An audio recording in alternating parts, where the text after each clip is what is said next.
Le concours étudiants handicap tous en scène, c'est un concours qui interpelle les écoles, qui interpelle les étudiantes et les étudiants pour qu'ils prennent le temps de réaliser un film sur le handicap. Il y a plusieurs enjeux qui sont liés au handicap. D'abord, favoriser la réussite académique des jeunes en situation de handicap. Favoriser aussi, ensuite, leur insertion professionnelle. Nous avons décidé de participer à Tous en scène pour promouvoir le handicap. Je trouve que c'est très important de parler de cette cause-là et faire passer des messages dans une vidéo, je trouve ça encore meilleur. L'investissement des entreprises dans ce concours est une très bonne chose. C'est très bien qu'elles montrent qu'elles ont envie d'intégrer les personnes en situation de handicap au sein de leurs équipes. Honnêtement, je ne m'attendais pas à ce qu'il y ait autant d'entreprises partenaires et qu'ils soient autant impliqués. Donc enfin, on va pouvoir faire évoluer les choses. Moi, j'aime pas parler tellement de handicap, plutôt de différence. Le regard que je porte sur cette 9e édition, c'est un regard admiratif. Des films toujours merveilleux, toujours bien réalisés, avec des scénarios, avec des idées. Sincèrement, c'est extraordinaire.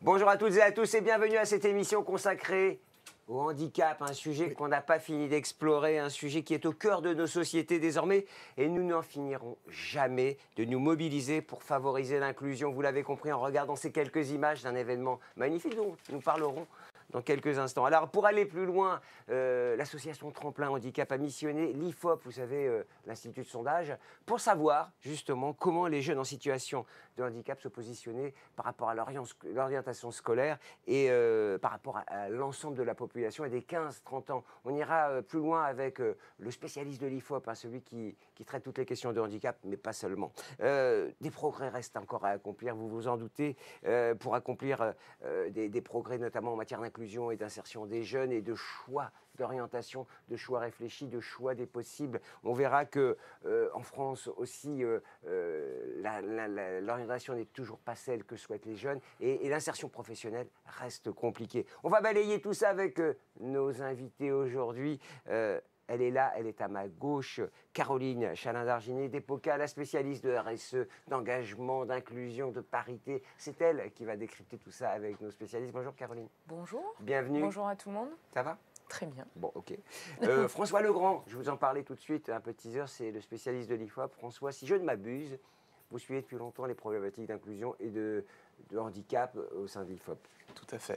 Jean-Pascal Denis, le DRH du GC-UGC, vous savez, c'est les producteurs de cinéma. Tout savoir sur le billboard, et c'est à lui qu'on va demander quels sont les films qu'il faut voir ou aller voir. Bonjour, Gilbert, bonjour à tous. C'est un sujet que le DRH suit de près, évidemment, l'inclusion et comment dirais-je, la parité en termes d'égalité pour l'accès notamment aux métiers et aux filières. On verra avec vous. Et puis celui sans qui rien ne serait possible depuis si longtemps, Christian Grappin. Le délégué ou le directeur, on dit d'ailleurs directeur, Directeur, simplement. Directeur de Tremplin Handicap, vous savez, l'association qui a missionné l'IFOP. Au préalable, avant de rentrer dans les résultats, des résultats édifiants, pourquoi cette étude a été lancée? Pourquoi vous avez missionné l'IFOP sur ce sujet? D'abord, bonjour. Bonjour Gilbert, bonjour à toutes et à tous. Bonjour. Il y avait la conjonction de 3 événements. Cette année, c'est les 30 ans de Tremplin. De fait, c'est les 10 ans du concours Tous en scène, que GC accueille pour sa grande cérémonie de remise des prix. Et puis, je pense que personne n'a raté ça, c'est aussi la campagne présidentielle.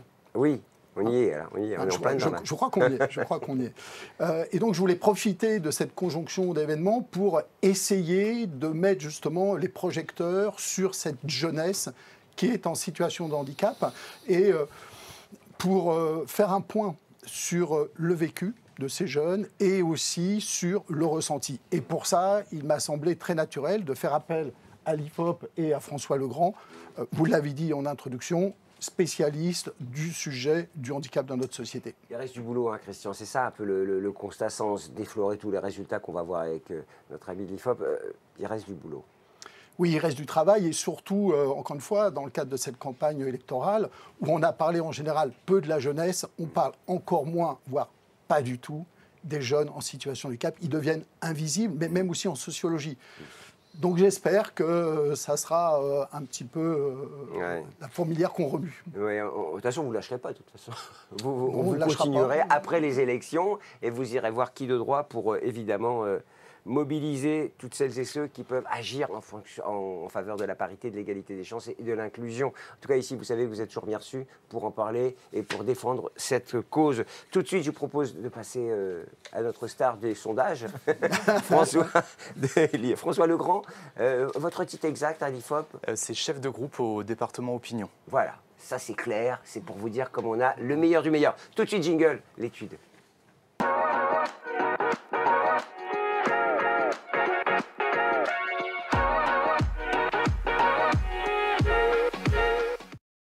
Voilà, on a vu le sujet s'afficher pour toutes celles et ceux qui nous regardent et toutes celles et ceux qui sont ici avec nous dans ce studio parce que nous sommes avec du public. C'est un vrai plaisir de retrouver un peu de présentiel, même si on est à distance. Vous les voyez à la caméra. Bonjour à vous et merci d'être avec nous. François, un peu de méthodologie. On ne commence jamais un sondage sans présenter la méthodologie qui garantit les résultats. Exactement, qui dit sondage dit méthodologie. Et alors peut-être un élément à rappeler, effectivement, c'est que... avant de rentrer dans la méthodologie à proprement parler, on sait qu'en France, structurellement, le chômage est significativement plus élevé chez les jeunes. Et on sait qu'on a un deuxième public qui est également structurellement plus concerné par le chômage, c'est les personnes en situation de handicap. C'est dire les difficultés d'être jeune et en situation de handicap. Et qui dit chômage dit insertion professionnelle et dit aussi orientation scolaire qui est la base avant même de parler d'insertion professionnelle. Et donc effectivement, l'originalité de cette étude, c'est qu'on s'est intéressé à l'orientation scolaire et à l'insertion professionnelle. Comment est-ce qu'on a procédé? On a voulu produire des données qui n'avaient jamais été faites sur les jeunes en situation de handicap et donc on a pu s'appuyer sur Tremplin et ses réseaux et on a interrogé un échantillon conséquent pour cette cible qui est... On n'a jamais fait d'études à proprement parler sur ces sujets-là. Alors, il y a des études qui sont faites sur les personnes en situation de handicap, mais sur le sujet de l'orientation scolaire des jeunes en situation de handicap, c'est une étude inédite. Voilà. Pourtant, c'est là que se niche une grande partie des problèmes, Christian. C'est tout le paradoxe, c'est pour ça qu'on a voulu vraiment s'engager dans cet axe-là avec l'IFOP. C'est là aussi que se niche une partie des réponses et des solutions, en fait. C'est ce qui nous intéresse. Caroline tirait des choses intelligentes. Vous avez vu, voilà. C'est là que se niche une partie des solutions. C'est vrai que souvent les problématiques de la société se nichent dès le plus jeune âge. Et c'est vrai que là, on le voit, l'orientation scolaire est décisive. On rentre dans le... Non, une chose, un point méthodologique. Alors, dernier point, c'est qu'en fait, donc on a interrogé un échantillon de 200 jeunes en situation de handicap et pour objectiver, on va dire, leur ressenti, leur vécu, on a interrogé en parallèle un deuxième échantillon représentatif, lui, de l'ensemble des 15-30 ans qui vivent en France. Et donc, dans cette enquête, on a administré à l'identique en fait, des questions aux deux échantillons dans une logique d'enquête miroir pour pouvoir comparer le vécu des jeunes en situation de handicap avec l'ensemble de la population du même âge. Alors, François, je vous propose que vous pourrez commenter avec nous les résultats, hein, d'accord toutes celles et ceux qui sont autour de cette table, on entend, on écoute et on décrypte ensemble. On y va? Parfait. On y va. On est parti. Alors, François, l'état d'esprit à l'égard de l'avenir, c'est le premier thème. Alors, l'état d'esprit à l'égard de l'avenir, bon, on a vu d'abord, en fait... Je crois que vous avez les slides à faire défiler, hein, si je ne m'abuse. Vous avez la petite machine. Comment ça s'appelle cette petite machine? Parfait. La Zapette, voilà. Voilà. Alors en fait, effectivement, avant de rentrer à proprement parler dans le sujet de l'orientation scolaire, on a voulu comprendre comment les jeunes vivaient leur vie au quotidien et quelles difficultés ils pouvaient être amenés à avoir dans différents aspects de leur vie. Et on a identifié en fait 3 domaines dans lesquels les jeunes en situation de handicap étaient majoritairement en difficulté. Alors premier domaine, c'est leurs études. Et on voit déjà qu'on a un sujet sur cette question du déroulement des études, puisque vous le voyez, seulement 34% des jeunes en situation de handicap qu'on a interrogés jugent que les choses sont faciles pour eux dans ce domaine-là. On est à 58% auprès des étudiants de l'échantillon témoin, donc il y a un écart qui est quand même significatif, qui montre qu'il y a des problématiques spécifiques dans ce domaine-là. Deuxième sujet, qui est un sujet qui avait déjà été identifié dans d'autres études, mais qu'on voit pour la première fois auprès de jeunes, c'est la question des démarches administratives.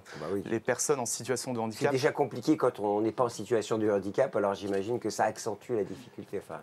On le voit, hein, 36% seulement des jeunes en situation de handicap disent que les choses sont faciles pour eux. On est à 54% dans l'échantillon témoin.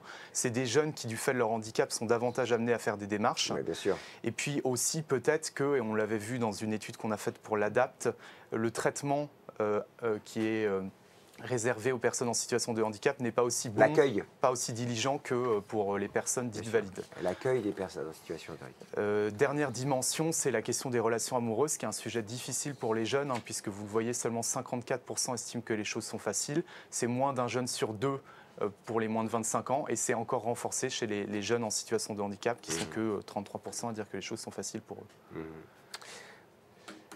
On continue. Il y a d'autres résultats sur ce thème-là de l'état d'esprit à les jeunes à l'égard de l'avenir? Oui, et ça fera la transition avec l'orientation scolaire et l'insertion professionnelle. On a voulu savoir quels étaient les sujets d'inquiétude pour ces jeunes. Et on voit un premier sujet d'inquiétude, mais qui est partagé avec les étudiants du même âge, c'est la question de ne pas réussir ses études. On voit que c'est très important à cet âge-là. C'est le premier sujet d'inquiétude pour ces jeunes, ne pas réussir leurs études. Mais ça, c'est partagé en fait par les jeunes qui sont en situation de handicap ou non. Là, on voit qu'on a une spécificité, c'est que avant même l'entrée dans la vie active, on voit que ces jeunes s'inquiètent déjà de leur insertion professionnelle. 36% nous disent que c'est un sujet d'inquiétude. On est seulement à 25% dans l'échantillon témoin. Donc, ils intègrent, avant même d'avoir fini leurs études, le fait qu'ils vont avoir des difficultés. Et hélas, à raison, j'ai envie de dire, on le voit dans la suite de l'étude. Un commentaire, Jean-Pascal, évidemment. Ce qu'on dit là, d'ailleurs, ça se retrouve dans le monde du travail. C'est une réalité. Je voulais revenir sur les difficultés auxquelles sont confrontés les jeunes en situation de handicap sur la partie administrative. Ça devient une difficulté encore plus importante quand les parents ne sont plus là pour accompagner le jeune. Oui, bien sûr. Ouais. Voilà. En ce qui concerne effectivement l'inquiétude sur l'avenir professionnel, je pense que les organisations ont une responsabilité en la matière, en permettant notamment dans le cadre des études de faire des visites du monde du travail pour enlever cette représentation que peuvent avoir les personnes en situation de handicap du fait que ça va être difficile. Eh bien non. Il y a des entreprises dans lesquelles c'est possible et ça permettrait peut-être de changer une partie de cette représentation. Ouais, tout le monde doit avancer en même temps, hein, Christian. Hein, c'est vrai que... Il y a un gros problème de projection de ces jeunes. Alors, encore une fois, nous, ça fait 30 ans qu'on les accompagne. Projection dans les études d'abord, projection ensuite dans l'entreprise. Et même si, à la rigueur, ils sont plus confiants là, dans ce sondage, dans le fait de réussir leurs études que l'ensemble des jeunes, on voit néanmoins, c'est ce qu'a soulevé François Legrand, qu'ils n'arrivent pas à se projeter positivement dans l'insertion professionnelle. Et puis ce que je voudrais aussi ajouter en toile de fond, c'est qu'il faut penser aussi au fameux milieu socio-professionnel de ces jeunes, parce que ça a un impact sur les jeunes en général, mais sur les jeunes en situation de handicap, cet impact est amplifié et démultiplié. On parlait RSE, Caroline, tout à l'heure, mais c'est vrai, comment faire que ces résultats sont attendus par toutes les parties prenantes, alors les entreprises, les administrations, les collectivités. C'est un vrai sujet de faire résonner tous ces chiffres-là. C'est un vrai sujet, et le sujet finalement c'est toujours le même, c'est le faire et le faire savoir. C'est-à-dire qu'on se retrouve sur... et là, ce qu'on commence à analyser et qu'on va voir progressivement sur toutes ces problématiques d'inclusion, c'est les biais de perception de part et d'autre de toutes les parties prenantes de la problématique. C'est-à-dire du côté du jeune qui pense d'une certaine manière qu'il n'y a pas de place pour lui dans l'entreprise et les organisations, alors que finalement ces organisations sont en train de se mobiliser, mettre tout en place pour l'accueillir. Et de l'autre côté, côté des organisations qui se mobilisent de plus en plus, qui s'engagent et qui ont du mal à se retrouver en face des bons candidats. C'est un sujet sur lequel on va revenir. Oui, il faut faire matcher. On parle à RSE, c'est vrai que... Alors, Christian nous dira, la RSE, c'est pas que le handicap, c'est plein d'autres choses. Et le handicap, c'est pas que la RSE. Allez, je ne dévoile pas ce qu'on va dire tout à l'heure. Deuxième sujet, François, pardonnez-nous, on digresse un peu, mais l'orientation scolaire. L'orientation scolaire, effectivement, qui était le cœur de l'étude. Alors, d'abord, le premier constat qu'on a pu faire, c'est que qu'ils soient en situation de handicap ou non, les jeunes sont à peine 1 sur 2 à dire avoir eu les informations pour bien s'orienter. Donc, il y a un premier sujet qui est que, en fait, il y a des informations qui sont parcellaires, avec des jeunes qui, globalement, n'ont pas suffisamment d'informations pour bien s'orienter. Donc ça, c'est la première chose. Et c'est partagé par l'ensemble des étudiants. Ce n'est pas spécifique aux jeunes en situation de handicap. La deuxième chose qu'on peut dire, c'est que l'orientation scolaire, et là on le voit clairement avec les résultats de l'étude, c'est un sujet qui inquiète davantage les jeunes en situation de handicap. On a 50% de ces jeunes qu'on a interrogés qui nous disent que ça les a beaucoup inquiétés leur choix d'orientation. On est à 33% dans l'échantillon témoin d'étudiants de 15 à 30 ans. Alors ça les inquiète plus, pourquoi pour différentes raisons, mais parce qu'en fait il y a différentes problématiques qui se posent à eux spécifiquement. Alors la première problématique qu'on identifie, c'est la question de la localisation géographique de l'établissement. Donc on leur a demandé aux jeunes des 2 échantillons de nous dire si différents critères étaient pour eux déterminants ou pas déterminants quand il s'agissait de choisir un établissement d'enseignement supérieur. Et on voit que la question de la localisation géographique de l'établissement, c'est plus déterminant pour les jeunes en situation de handicap. parce qu'une partie d'entre eux sont plus dépendants aussi de leur famille. Aussi, Christian, vous le disiez dans nos échanges, les familles ont aussi peut-être plus de mal à laisser leur enfant partir quand il est handicapé. Et donc, il y a cette première problématique qui se pose. Deuxième problématique qui se pose, c'est la question de l'adaptabilité des études à la situation de handicap. On voit que c'est un critère déterminant pour 54% des jeunes en situation de handicap. C'est la deuxième cause de réorientation. Les jeunes handicapés se réorientent plus que les jeunes dits valides. Et c'est aussi quelque chose qui fait qu'une partie des jeunes vont renoncer à leur orientation, la crainte, fondée ou non, que l'établissement et le cursus ne sera pas adapté à leur handicap. Réorientation, c'est à tous les niveaux. Ça commence dès le bac et dans le supérieur. Oui, c'est ça, tout au long du cursus. Puisque là, on a une partie de l'échantillon qui est plus qu'avant le bac, en fait. D'accord. Donc la problématique de l'orientation, quand on en parle, commence sur des sujets d'apprentissage aussi. Ouais. Donc ça commence avant le bac, en fait. C'est-à-dire qu'il y a une partie quand même de frein psychologique. Hein. On transpose des choses qui sont parfois fausses. Hein. C'est-à-dire qu'on peut y aller et pourtant, ce sont eux-mêmes qui s'auto-censurent. Hein. C'est ce que vous mettez en avant à travers cela. Et il y a des parties aussi qui sont liées au cursus, aux évolutions de cursus qui sont plutôt très positifs, hein, mais des cursus où on a des phases de stage long ou des phases à l'étranger sont beaucoup plus complexes quand on est en situation de handicap, en fait, sur de l'enseignement supérieur. Oui. Et donc en fait, c'est des choses qui peuvent paraître tout naturelles et de progrès qui deviennent d'une grande complexité quand on est un jeune en situation de handicap. Donc ça oblige à des réorientations. Oui. Un mot encore sur l'orientation, François ? Oui, ça rejoint ce que vous disiez et ce que Caroline dit, c'est que quand on leur demande pourquoi ils ont écarté certaines orientations, donc la deuxième raison, c'est le fait que le cursus n'était pas compatible avec le handicap, et la première raison, c'est le fait qu'ils disent par manque de confiance dans mes chances de réussir. C'est 34% des jeunes, on est à 18% pour l'ensemble des jeunes de 15 à 30 ans, donc effectivement, il y a cette problématique de l'autocensure que vous soulignez. Je crois que vous devez faire tourner parce qu'on n'a pas le slide à l'écran, si c'est celui-là. Si j'arrive à le remettre. Oui. Ne comptez pas sur moi, techniquement, je ne suis pas au top. Hein. Voilà, ça doit être là. Non, c'est après. C'est ça. Hein, voilà, c'est ce slide. Voilà, c'est ce slide. Alors, comme c'est écrit encore 2, autant vous dire que je ne sais pas ce que. Voilà, c'est mieux. Merci à la Réal. Voilà. Pardonnez-moi, je vous ai... Et donc voilà, on voit effectivement cette problématique du manque de confiance et de l'autocensure de ces jeunes, qui est la première raison qui font qu'ils vont écarter des choix d'orientation. Et c'est significativement plus cité que dans l'échantillon de jeunes de 15 à 30 ans. Ça veut dire donner la confiance, c'est plus d'efforts, hein, plus de présence, plus d'explications, plus de décryptage auprès de toute cette population. C'est surtout intervenir au plus tôt, parce que la confiance, ce n'est pas en 5 minutes qu'elle se crée, qu'elle s'acquiert, donc il faut le plus tôt possible, dès le collège, parce que c'est au collège où on commence à parler de l'orientation, 4e, en 3e, on verra l'impact du fameux stage de 3e, donc c'est au plus tôt où il faut construire cette confiance des jeunes, d'abord dans leur parcours post-bac, et puis également dans leur future insertion professionnelle. Et là, il faut être en capacité de mobiliser toutes les parties prenantes. Parce qu'il faut démontrer que c'est possible. Le dire, c'est bien, le faire, c'est mieux.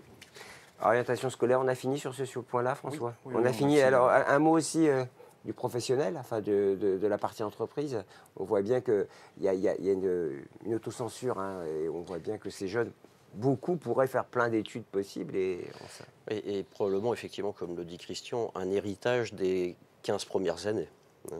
Donc oui, dans les entreprises, comme je l'évoquais, il y a probablement un rapprochement entre deux mondes assez parallèles aujourd'hui, qui tend à converger dans le domaine de l'éducation et de l'entreprise, pour lesquels les passerelles sont vraiment tout à fait indispensables, à l'image des associations comme celle que Tremplin... Caroline, il me semble que les entreprises ont fait un gros effort pour afficher qu'il y a un effet miroir, dire voilà, un tel est dirigeant d'un cinéma, pourquoi pas, ou dirige... Enfin bref, il y a des carrières possibles et c'est ça aussi le message que les entreprises, de plus en plus de campagnes se font sur cette base. Oui, c'est le rôle vraiment des rôles modèles en fait, c'est le bénéfice des rôles modèles et de capitaliser dessus. On constate cependant que même s'il y a d'énormes progrès sur la parité, la diversité, sur le handicap spécifiquement, la problématique qu'il y a et qui est spécifique au handicap, c'est qu'il y a une grande partie d'handicap caché et que dans les situations là des jeunes dont on parle, finalement le handicap visible est statistiquement ou très réduit en fait. C'est 20%, non, c'est ça Oui, 80% des handicaps sont invisibles. Oui, c'est ça. Oui. Donc c'est très compliqué de le traduire efficacement en fait dans de la communication, dans la prise de parole ou simplement dans de l'affichage pour aussi faciliter le message et l'impact du message de cette politique inclusive, puisqu'une partie du handicap nécessite du temps et de la pédagogie pour le comprendre et décrypter l'impact en fait dans l'entourage. J'ai vu pas mal d'entreprises qui incitaient leurs collaborateurs à se déclarer, à se dévoiler quasiment, parce que c'est aussi ça le problème. Qu'est-ce que je risque si je dis que... Alors, se dévoiler est un bien grand mot. En tout cas, je me mets dans la se peau, manifester. Je me mets dans la peau de la personne concernée. On a ce sentiment-là. C'est très intrusif. Oui, il y a beaucoup de freins aujourd'hui, et on aura probablement l'occasion d'en reparler, sur la manière dont cette déclaration de handicap peut être perçue par l'organisation et le rejet potentiel que ça peut générer. Bah oui. Et puis, vous avez également des collaborateurs qui ne souhaitent pas être considérés comme handicapés, parce que cette différence, elle leur est propre et elle n'a pas besoin d'être mise en avant. Ce qui est aussi un frein sur les fameux témoignages dont on parlait tout à l'heure. Il y a une forme de pudeur aussi de la part des organisations de ne pas solliciter les personnes pour mettre cette réussite en avant, malgré toutes les représentations que les jeunes peuvent avoir et qu'ils manifestent ici dans ce sondage, en fait. Et d'ailleurs, auprès des jeunes, on a exactement les mêmes résistances de se faire connaître auprès de leur établissement pour des besoins éventuels d'adaptation. Et alors parfois, cette décision de ne pas se faire connaître vient du jeune, parfois portée par les parents, parfois portée par l'environnement médical lui-même. Ah oui, tout le monde s'y met pour ne pas favoriser les choses. Pour autant, il y a des entreprises, je crois que chez vous, vous aviez travaillé ici chez Epoca pour lancer des plans d'information internes et il y a possibilité. Le sujet de fond, c'est la notion de sensibilisation en fait et d'évolution, d'acculturation finalement, parce que c'est presque de cette nature-là le travail qu'il y a à faire, d'acculturation de part et d'autre et de créer des conditions d'un dialogue autour du handicap pour faciliter en fait les politiques RH ambitieuses. Tout à fait. Je dirais principalement déjà un terrain de confiance pour la personne qui est en situation de handicap, qui libérera en fait cette parole. Voilà. Tant que j'ai peur, je ne me manifesterai pas. Bah oui. Ça dépend du DRH. Parce qu'il est cool, on va le voir. Si c'était aussi facile. Tout de suite, vous défendez. Mais non, c'était... Et des managers de terrain, évidemment. François, je ne vous ai pas oublié. Continuez, s'il vous plaît. Thème suivant. L'insertion professionnelle. Et oui, on a parlé orientation, c'est l'insertion professionnelle. Insertion professionnelle, effectivement. Alors, d'abord, ce qui est assez frappant, c'est de voir que, en fait, on interroge des jeunes en situation de handicap qui sont, pour 80% d'entre eux, des étudiants dans notre échantillon, qui ont déjà été concernés pour une partie par des recherches d'alternance, des recherches d'emploi, des recherches de stage, et qui, dès un stade peu avancé encore de leur recherche, ont été concernés par des difficultés. Donc on regarde, je pense que c'est assez emblématique, l'alternance qui est présentée par le gouvernement comme une des réponses au chômage des jeunes. On voit que 77% des jeunes handicapés qu'on a interrogés qui ont été amenés à rechercher une alternance nous disent que les choses ont été difficiles. C'est plus que dans l'échantillon témoin, on est à 63%, mais malgré tout on voit que c'est difficile de façon générale pour les jeunes de 15 à 30 ans.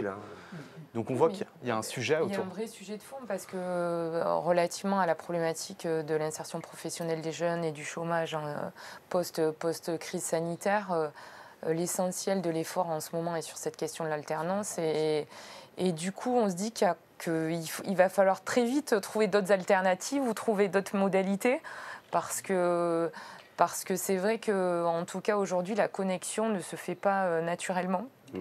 Non, la volonté politique a été accompagnée d'une politique d'aide massive mais elles ne sont pas pérennes. Donc effectivement, il faudra trouver des solutions qui permettront de, Je pense de faire prospérer. Sur cette année post-élection, on a encore droit à la petite tête de l'État encore, mais après c'est vrai que...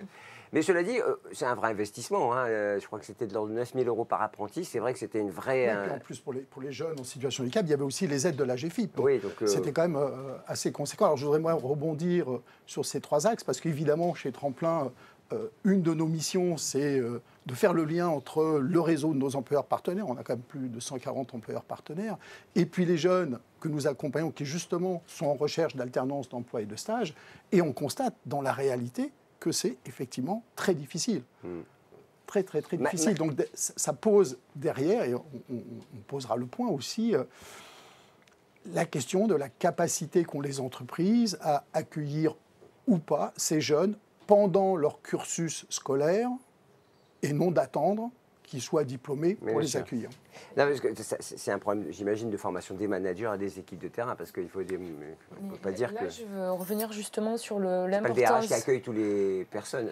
Non, mais justement, le rôle du stage, c'est assez intéressant, qui peut être même un stage très court, pour aider dans l'acculturation et dans les réussites d'accueil et d'insertion. Quelquefois, c'est un véhicule qui est compliqué ou qui n'est pas toujours utilisé parce qu'on est de plus en plus sur des stages professionnalisants. Mais les stages de sensibilisation, même très tôt de 3e, on en parlait avec Christian, ça peut être des déclencheurs et des facilitateurs. Et ça permet simplement, dans le monde de l'entreprise, de faire la démonstration qu'en fait, c'est tout à fait possible et que... Tout à fait. C'est facilitateur pour le jeune et c'est aussi un message important en interne. Cette espèce de fierté en fait d'avoir réussi à accueillir et à transformer cette représentation de la part des équipes. Évidemment, on parle trop. Mais avec Christian, c'est une habitude, hein, je peux te le dire, hein, depuis le temps qu'on fait des émissions. C'est vrai que tu es un spécialiste. Pardonnez-moi. Une dernière question, François, c'était les attentes à l'égard du prochain président. Et Christian conclura cette partie. Alors oui, effectivement, c'est une question ouverte qu'on avait voulu poser. Donc on leur a demandé, selon vous, que devrait faire le prochain président de la République pour améliorer la situation des jeunes handicapés. Et là, on a des choses qui sont... On a recueilli des témoignages assez différents. Alors d'abord, beaucoup de choses... Une question ouverte, hein, on peut le dire. Hein, question ouverte, voilà, c'est ça. Donc on a recueilli des témoignages qu'on a ensuite quantifiés. Le premier bloc de témoignages, c'était des témoignages relatifs aux études supérieures, faciliter l'accès aux études supérieures, l'adaptabilité et surtout la sensibilisation du corps enseignant au handicap et notamment au handicap invisible, qui est un élément vraiment important et Caroline en parlait. Effectivement, c'est des jeunes qui ont, pour une majorité d'entre eux, un handicap invisible et qui sont confrontés à l'incompréhension venant du corps enseignant. Et donc, ils nous disent dans cette question verte qu'il y a vraiment un travail à faire là-dessus. Deuxième aspect qu'on retrouve de façon importante, c'est aussi les aspects sur la facilitation de l'insertion professionnelle. Donc, on retrouve à nouveau cette problématique avec des jeunes qui parlent de sensibilisation et des jeunes qui parlent aussi de coercition pour forcer aussi les entreprises à embaucher des personnes aussi. En plus. Mais de toute façon, il y a une réglementation pour le handicap, de toute façon. Oui, sur le handicap, sur l'alternance. Voilà, c'est ça, il y a un seuil minimum. Mais en tout cas, elle a quand même produit des effets assez significatifs, la réglementation sur le handicap. Ouais, enfin, je rappelle Christian, vous allez conclure dans une seconde. François, vous avez fini sur les attentes. Alors, les dernières choses, alors c'est pas spécifique aux jeunes en situation de handicap, mais on voit que c'est l'attente numéro 1 qu'on enregistre dans toutes nos enquêtes à l'IFOP auprès des personnes handicapées. C'est la question de la déconjugalisation de l'allocation adulte handicapé, qui a été un sujet d'actualité et qui aujourd'hui est vraiment une attente très très forte. J'espère qu'elle sera peut-être suivie des faits lors du prochain quinquennat. En tout cas, ça a été... toutes les associations, toutes les parties prenantes se sont mobilisées. François, merci. Évidemment, tous les spécialistes de l'IFOP nous éclairent sur le chemin à parcourir éventuellement et les écueils que nous devrons, et les défis que nous devrons relever. Christian, un point, un bilan pour cette première partie. Oui, si je voulais être un peu provocateur, je dirais que quand on regarde cette étude qui vient aussi en appui de ce que nous vivons, nous, dans notre mission sociétale au quotidien, et ce que vivent les jeunes et aussi leurs familles, c'est que le handicap aujourd'hui, si j'avais à sous-titrer, c'est gros mots. Mais mots M-A-U-X. on le voit bien, le handicap fait que les jeunes ont moins de morale que les autres. Ils ont plus d'inquiétude par rapport à leur avenir professionnel. Ils ont des difficultés dans leur orientation. Un chiffre que François n'a pas présenté, c'est qu'aujourd'hui, 87% d'entre eux pensent que le handicap, c'est l'atout majeur, pardon, vous voyez, lapsus révélateur, c'est l'obstacle majeur qu'ils vont rencontrer pour s'insérer professionnellement. Donc, ils cumulent... C'est un obstacle, il ne faut pas non plus faire comme si ça n'en était pas un. Ah oui, c'est ce que je dis, oui. Oui, 87% qui pensent que c'est un obstacle, c'est quand même important. Mais ça veut dire qu'ils sont lucides aussi sur la situation auxquelles qu'ils doivent affronter aujourd'hui, c'est ça, non? Je le prends comme ça, mais peut-être que j'analyse mal. Ah non, mais c'est comme ça qu'il faut le prendre. Ouais. Donc on voit bien que par rapport aux jeunes qui n'ont pas qui sont pas en situation de handicap, il y a ce poids considérable. Donc franchement, le handicap aujourd'hui crée des fractures entre les jeunes du fait du handicap. Et c'est vraiment des maux qu'il faut arriver à résoudre. Et tant qu'on ne trouvera pas de solution, on ne sera pas dans une société inclusive. Et pourtant, vous côtoyez toutes les plus gros, enfin, les partenaires de Tremplin, c'est les plus grosses entreprises. Elles ont envie? Oui, elles ont envie, mais on voit bien, et ça me permet de rebondir là, sur cette question de la loi. La loi d'obligation d'emploi, c'est 35 ans. Le quota fixé était de 6%. Oui. On en est où aujourd'hui? On en est à 3,5%. Et pourquoi ce taux-là? Parce qu'on pourrait dire, oh oui, bah bravo, c'est déjà pas mal. Enfin, 35 ans pour arriver à la moitié. Hein, on attend les 35 prochaines années, du coup. Oui. Et on s'aperçoit justement que ce taux augmente au sein des entreprises parce que ce sont des personnes qui se font reconnaître en situation de handicap. Alors c'est très bien, je ne suis pas là pour critiquer.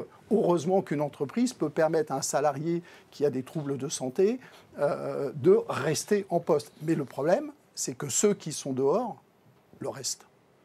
Caroline, la deuxième partie est consacrée à la RSE. Ça veut dire quoi, RSE? Non, ça veut dire responsabilité sociale et environnementale. Voilà, mais je voulais revenir sur... je viens tout de suite. Ok. D'accord. Juste pour annoncer qu'on parlait RSE, vous vouliez dire quelque chose, Caroline? Oui, je voulais revenir sur le sujet de fond et qui devient intéressant, c'est que en fait, sur les questions de handicap, et on va y revenir sur la RSE, ce qui va faire la différence pour ces jeunes, c'est finalement de revenir sur leurs compétences et sur l'énergie qu'ils peuvent apporter aux organisations et aux entreprises qui vont les accueillir. Et de repositionner ce type de problématiques et de sujets sur les bénéfices, en fait. Et c'est souvent on va revenir dessus, c'est les mêmes sujets sur les sujets d'engagement et de RSE, c'est ce qui peut faire la différence, en fait, et peut être porteur de résultats. Voilà, toujours un mot pour la transition de la partie qui suit. On va regarder un petit film, Christian. C'est les entreprises qui témoignent évidemment et qui montrent leur engagement vis-à-vis du sujet dont on parle aujourd'hui. Et on se retrouve pour la deuxième partie, la RSE. Vous savez ce que c'est maintenant, Caroline vous l'a dit. À tout de suite.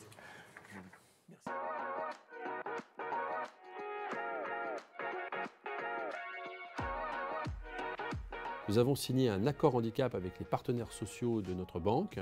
Il consiste à embaucher une personne sur deux en situation de handicap. Pour intégrer des personnes en situation de handicap, on ouvre de plus en plus de postes, de l'alternance, de l'apprentissage. Nous avons une action en particulier à destination des jeunes qu'on appelle BV Need Youth. On s'est voté de recruter en particulier des alternants en situation de handicap. Depuis quelques années, nous avons créé un site spécifique, un site internet civil de la défense. Les personnes intéressées par un stage ou un emploi au ministère des Armées, quand elles sont en situation de handicap, peuvent adresser une candidature spontanée. En 2022, nous participons à un salon de recrutement dédié au handicap chaque mois. Cette participation à ces salons nous permet de sourcer des personnes en situation de handicap et de pouvoir les proposer aux managers avant même que l'offre soit publiée à l'ensemble des candidats possibles et imaginables. Les OPCO financent des moyens supplémentaires pour les CFA dès lors qu'ils recrutent des personnes qui ont un handicap.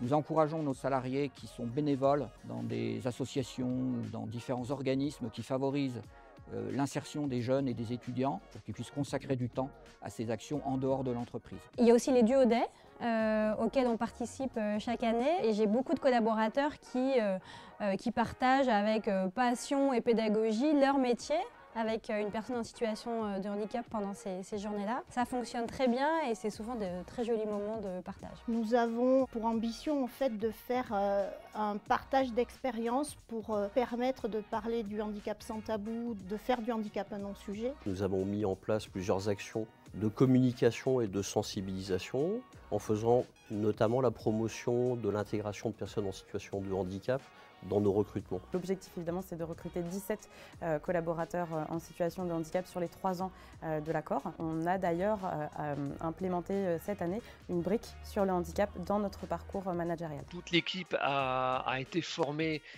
sur le handicap en général, mais également sur les différentes formes de handicap qui peuvent exister. À Nestlé, on continue de sensibiliser sur tout ce qui est lié aux biais inconscients, comment accompagner une personne qui recrute et l'accompagner dans la prise de conscience de ces biais et les moyens de compensation qu'on peut mettre en place. On essaye toujours de s'adapter à l'ensemble des personnes qui nous rejoignent et de leur proposer des parcours, des aménagements, un accompagnement un petit peu spécifique en fonction de leur situation personnelle pour que ça se passe au mieux.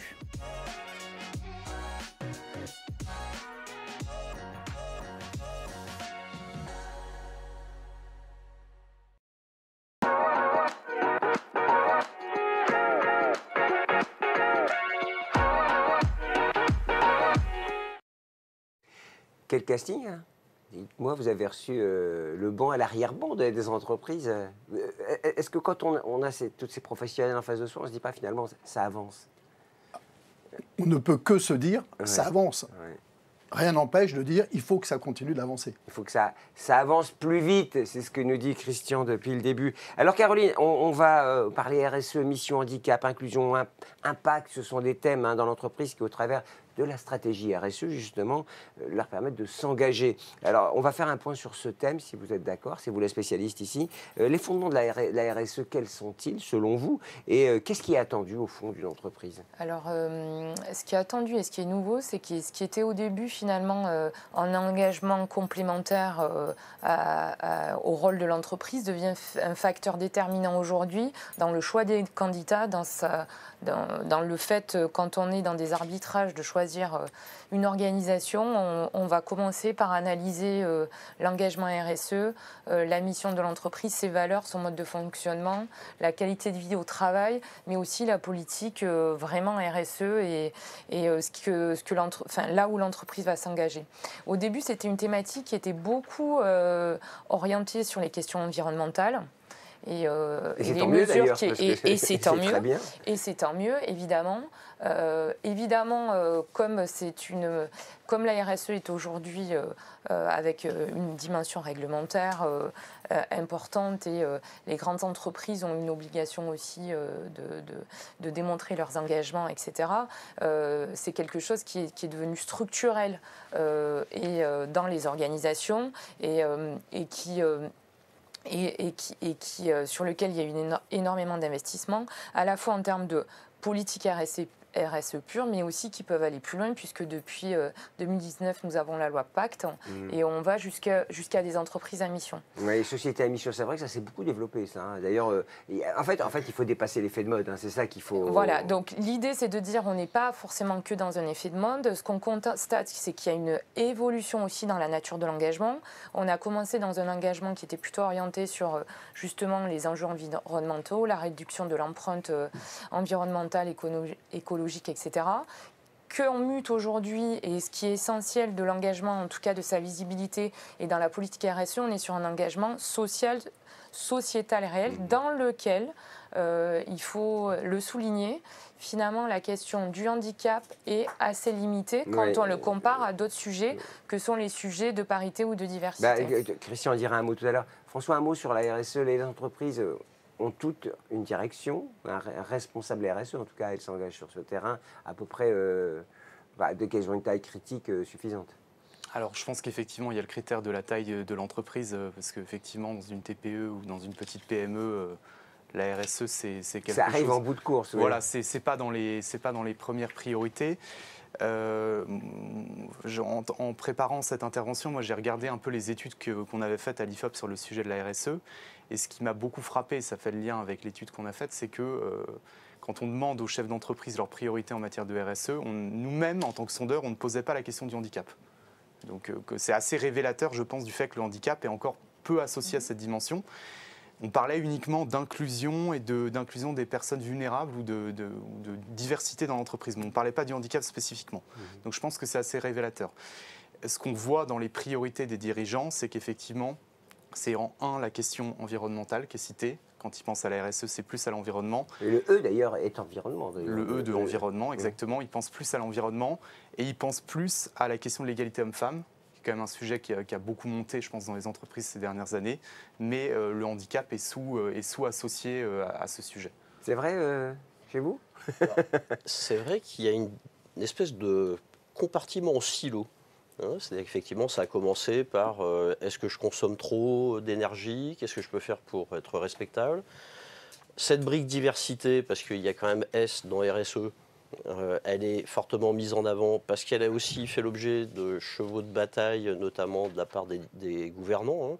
Si tu n'as pas mis en place un accord, tu te prends 1%. Si ton index n'est pas bon, tu vois ton nom sur l'intranet du ministère du Travail. L'index Pénico, c'est ça dont parle Jean. Voilà, Pascal, exactement. Donc, il y a de la dimension coercitive, il y a probablement aussi beaucoup de sincérité de la part des dirigeants qui s'orientent dans cette diversité. Et effectivement, Christian pourra mieux en parler que quiconque, tous ces compartiments en fait font qu'on a besoin d'avoir de la cohérence. Et on se rend compte, notamment après ces périodes de confinement, qu'il y a une aspiration plus forte de la part des collaborateurs sur la QVT dont on parlait tout à l'heure. Qualité de vie au travail, parce que les acronymes, il y en a ras-le-bol. Moi, depuis qu'on prépare des émissions ici, on parle qu'en acronyme. La QVT, qualité de vie au travail. Voilà. Un effet confinement sur le rapport au travail et ce qu'on attend aussi du monde du travail. Il y a un deuxième sujet qui est lié aussi au rôle qu'ont joué les organisations, les entreprises qui ont dû gérer une partie plus sociale ou sociétale dans un temps donné. Mais du coup, de fait, 2 ans après, 3 ans après, on en attend davantage de la part de son employeur, de son entreprise. Et on revient sur de l'engagement social, sociétal. Et c'est là où on reboucle sur les sujets de RSE, par exemple, ou sur les programmes. Et on est de plus en plus, en tant que collaborateur, en attente de la part de l'organisation. Ce sont les jeunes générations, elles sont en attente de quelque chose de fort sur la transition écologique, sur la QVT et sur leurs aspirations, y compris personnelles, la fameuse quête de sens. Christian, quand on préparait l'émission, vous me disiez, tu comprends Gilbert, il y a la RSE d'un côté, et puis il y a une mission handicap et ils ne se parlent pas. Et c'est vrai, c'est un problème dans l'entreprise, au fond, c'est la RSE. Oui, tout à fait. Merci d'introduire ce biais-là, parce que nous, on le voit bien, encore une fois, on a quand même un réseau assez conséquent d'employeurs partenaires. Et quelques exemples, il y a des entreprises où il y a la partie engagement sociétal, qui est parfois assez thématique. C'est engagement sociétal auprès des femmes, c'est engagement sociétal auprès des jeunes de quartiers défavorisés, c'est engagement sociétal auprès des jeunes de milieu rural, des jeunes filles, etc. Mais je n'entends pas engagement sociétal auprès des jeunes en situation de handicap, parce que dès qu'on soulève le point, on me dit « Ah, mais pas de problème, c'est pas le même bureau. Il y a une mission handicap. » Et quand on interroge la mission handicap, la mission handicap, elle est là pourquoi? Elle est là pour faire augmenter le taux d'emploi, recruter, mais enfin, ça n'a rien d'indécent. Et quand on dit est-ce que la mission handicap peut nous aider dans nos actions, justement, d'information vers des jeunes qui sont encore loin de vos métiers, qui sont encore loin de vos exigences de qualification? La mission handicap dit « Ah ben non, nous on n'est pas là pour ça, on n'a pas de budget. » Et il se renvoie la balle comme ça. Et j'ai même un exemple, je ne citerai pas le nom, où des fondations d'entreprises qui sont très engagées dans l'éducation, la réussite, la confiance en soi, je les contacte, ils me disent « Ah mais pas de souci, il y a la mission handicap. » Et quand j'interroge la mission handicap, elle me dit « Ah oui, nous on aide beaucoup les jeunes. D'ailleurs, on a des postes ouverts pour les jeunes en situation de handicap, à condition qu'ils répondent évidemment à nos critères de sélection et aux diplômes que l'on exige. » Mais on est très ouvert. Caroline, d'une manière générale, l'entreprise doit être alignée. On ne peut pas parler d'environnement si on ne parle pas de handicap. On ne peut pas parler d'inclusion si on ne parle pas de parité. Je crois que c'est un peu ça. En fait, doit être alignée et cohérente parce qu'aujourd'hui, c'est ce qu'on attend quand on est un public externe et c'est vraiment sur les sujets quand on travaille sur les questions de communication, en fait, le consommateur citoyen ne supporte plus les biais entre ce qui est dit et la réalité, l'expérience. Ça pardonne, avec les réseaux sociaux, ça se sait tout de suite en plus. Et ça ne pardonne pas. Donc ce type d'incohérences qui sont aussi le fruit d'organisations complexes, malheureusement, quand on a un effet miroir sur les réseaux sociaux, etc., sont très visibles et ce type on parlait de la cohérence tout à l'heure, mais c'est le sujet de fond. Mais finalement, on va y revenir sur la cohérence entre la vision, la mission de l'entreprise, sa politique RH, son engagement RSE, sa réalité dans l'expérience collaborateur. C'est vraiment l'enjeu qui est lié vraiment à l'image des organisations et qui devient encore plus complexe sur les questions du handicap. C'est compliqué. Vous parlez de silos, c'est ça? On est en plein dedans. Oui. Et pourtant, ça déborde largement le monde du travail. Parce que, comme vous le dites très bien, si mon consommateur, lorsqu'il vient dans une salle de cinéma, n'a pas des dispositifs d'inclusion ou d'accessibilité, tous les discours qu'on pourra avoir vont tomber à l'eau. Exactement, oui. Mais il y a tout ce qu'il faut chez vous, hein. Je sais, moi j'y vais souvent, je peux dire que c'est très très bien fait. Alors, il y a encore beaucoup. J'ai pas eu expérimenté, mais il y a encore beaucoup de travail, et y compris au niveau supérieur des entreprises. Vous voyez, par exemple, sur la compatibilité des dispositifs pour les malentendants avec nos boîtiers, ils ne sont pas normés aujourd'hui. Donc, selon que vous avez un marque A ou un marque B, il va fonctionner. Donc, il y a beaucoup de travail à faire sur l'accessibilité. C'est avec le smartphone, c'est ça? Voilà. D'accord. Oui, en fait, je peux connecter un boîtier sur mes dispositifs d'appareils auditifs, mais tous ne sont pas compatibles en fait avec ces boîtiers. Donc, on parle beaucoup de normer les prises de recharge des téléphones. Ce qui n'est pas fait. Il y a un peu de boulot aussi sur ces aspects-là, en fait. Pourquoi on a séparé la mission handicap de la RSE, au fond, intellectuellement? Ça se conçoit assez bien que ça va ensemble. Peut-être que c'est le contre-coup du quota. Parce que quand on regarde, en fin de compte, les engagements des entreprises sur la RSE, on n'est pas dans un champ de quotas. On n'est pas dans un champ d'obligation d'emploi.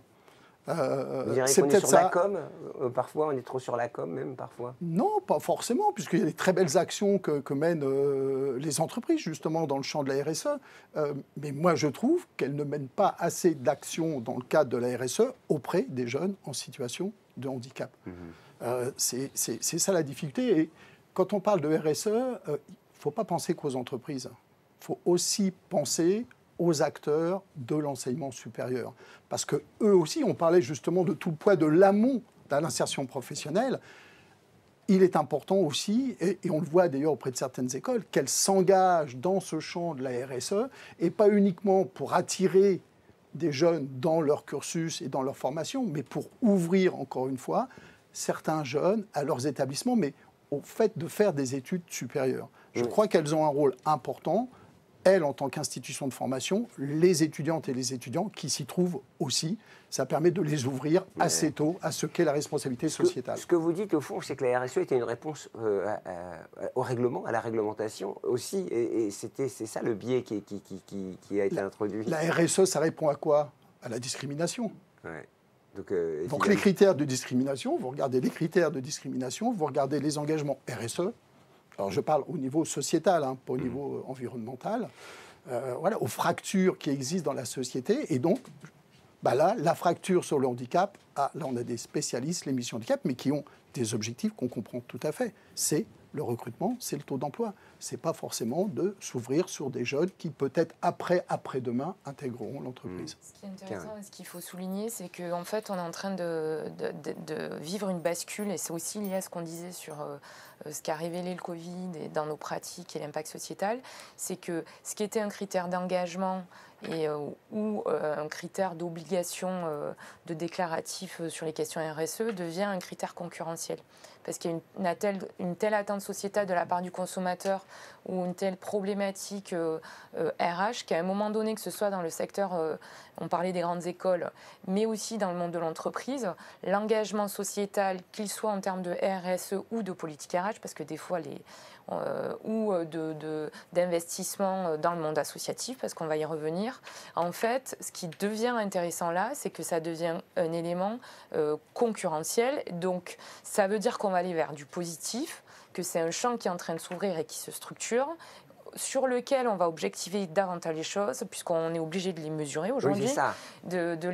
Donc, en fait, selon moi, c'est plutôt très positif ce qui est en train de s'opérer, parce qu'en fait, sociétalement, il y a une volonté. Exactement, ça pousse et ça oblige à avoir du résultat et de la concrétisation, parce que juste l'effet, ce que tu disais tout à l'heure, non, ce n'est plus une mode, et très vite on voit quand il y a une différence entre le déclaratif et le concret. Ouais. Oui, ça se voit, hein, comme le nez au milieu de la figure. Je peux vous dire que les jeunes générations, elles ne ratent rien. Pour un réveil écologique, souvenez-vous de ces jeunes des grandes écoles qui ont dit on n'ira plus bosser chez vous si vous continuez ces comportements, vous le savez. On pourrait le faire pour le handicap, hein, aussi. Hein. Certains pourraient dire attention, warning, il faut vous y mettre. Moi, j'aimerais, il faut mesurer. Hein. C'est ça que vous dites, Caroline, c'est qu'il faut mesurer. Il ne faut pas simplement parler.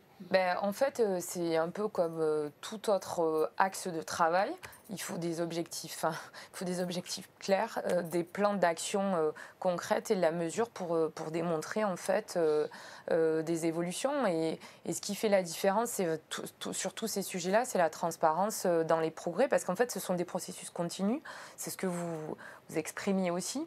Ce qui est très compliqué sur le sujet du handicap, et on va y revenir, c'est que c'est autant de spécificités, parce qu'il y a une pluralité de situations. Et c'est en partie la complexité, parce que c'est autant de programmes liés à des typologies d'handicap qui sont multipliées. Donc on essaie de faire un sujet générique qui en fait ne l'est pas tant que ça. Parce que là, on a parlé par exemple des problématiques auditives, mais la nature des actions à mener, l'adaptation des postes. François, on ne vous entend pas. Vous avez un commentaire à faire sur la RSE dans les entreprises et leurs actions plus précisément sur le handicap? Non, alors moi je rejoins totalement ce que disait Caroline, hein, c'est-à-dire que sur le fait que très largement, il y a un consensus maintenant dans la population française sur le fait que les entreprises doivent avoir un impact social et environnemental positif. 86% des Français, hein, quand on les interroge dans des enquêtes. Donc effectivement, il y a un consensus très fort et c'est devenu un enjeu de marque employeur pour les entreprises que d'être vertueux sur ces questions-là. Et plus encore, effectivement, quand on cherche à recruter des jeunes qui, on le sait, on le voit dans nos enquêtes, sont très sensibles à ces questions. Plus que les générations plus âgées. Alors bien sûr, l'environnement, on en a parlé, mais aussi la question de l'égalité homme-femme, du respect des droits des femmes, qui est un sujet très très fort chez les moins de 25 ans, le sujet du handicap et le sujet de la lutte contre les discriminations auxquelles les jeunes sont très sensibles. Bon. Il y a du boulot, hein. Je reviens sur ma question de départ, vous vous souvenez, Christian, quand on voit ça. Vous, le directeur de la RSE, c'est votre contact ou c'est la mission handicap, ou vous essayez d'adresser à chaque fois les deux? D'après vous? L'émission handicap, j'imagine, mais est-ce que votre ambition, c'est pas d'essayer de mobiliser pour dire attention, évitons ces clivages? Ça c'est notre grosse ambition, mais on s'aperçoit aujourd'hui, à travers les communications que l'on réalise, si vous communiquez auprès d'un directeur ou d'une directrice de la RSE, que fait-il? Il passe la main à la mission handicap. Alors on est ravis d'avoir les missions handicap, évidemment, comme interlocutrice dans nos échanges, mais on aimerait bien justement que ça change un peu ou que ça transperce aussi la RSE, parce que les représentantes et les représentants aussi des missions handicap nous disent parfois c'est pas qu'on veut pas. C'est pas qu'on veut pas, mais nous, on n'est pas mandaté pour mener telle action, on n'a pas le budget pour telle action. Et donc, à la rigueur, parfois, ils en ont assez, justement, de voir tout retomber dans leurs escarcelles en disant, ouais, c'est dommage, mais tentez encore. Vous savez, c'est essaye encore, essaye encore.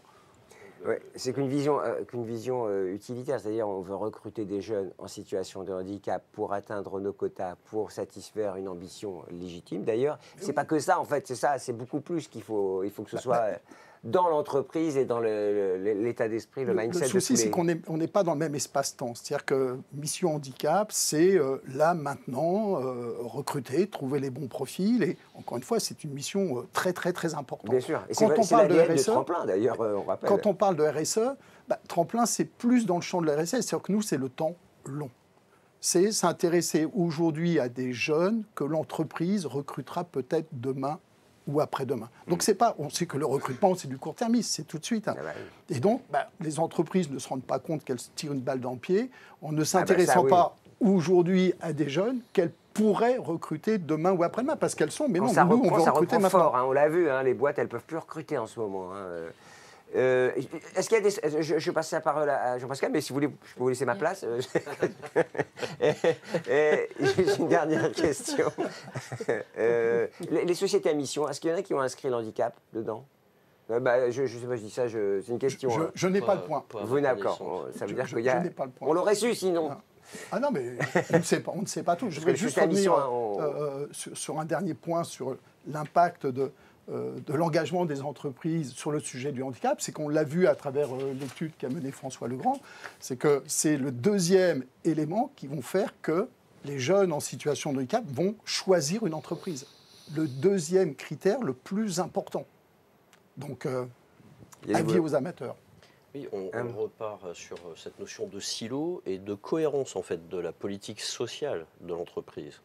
Voilà. Et comme vous l'évoquiez François, si j'ai de plus en plus de difficultés à attirer les jeunes dans un marché où il y a des postes de travail en tension, quel intérêt ai-je à spéculer, oula, horrible, sur l'intégration à terme d'un travailleur handicapé? Donc je pense que celles qui ont la possibilité de faire du temps long dans les entreprises ont tout intérêt effectivement à s'inscrire dans cette démarche et à regrouper effectivement l'ensemble de dimensions sociales au sein de la RSE. Pour moi, c'est un sujet transverse.